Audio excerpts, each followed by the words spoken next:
Jacob, who's your top waiver wire priority? Is it Jeff Wilson? You got Tyler Boyd, maybe Julio Jones in shallower leagues, Jaylen Warren for the Steelers. Who are you looking at, Jacob, as a top priority?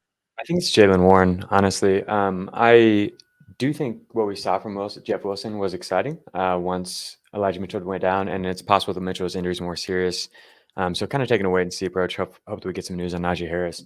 But Warren played every snap once Harris went down, ran a route on every Pittsburgh dropback from that point on, and he was crazy in the preseason. I don't know if you guys really kept up with that much, but he broke like over 50%, broke a tackle on over 50% of his rushing attempts during the preseason, which was the highest among qualified players.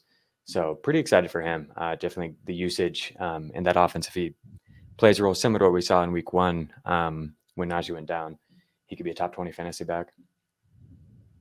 Dan, what do you have to say about the waiver wire?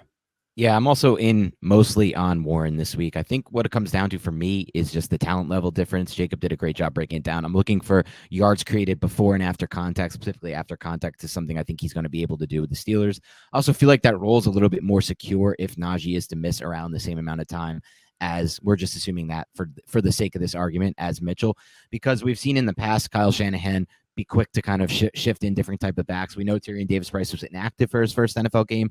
I don't expect that to continue if Mitchell is out.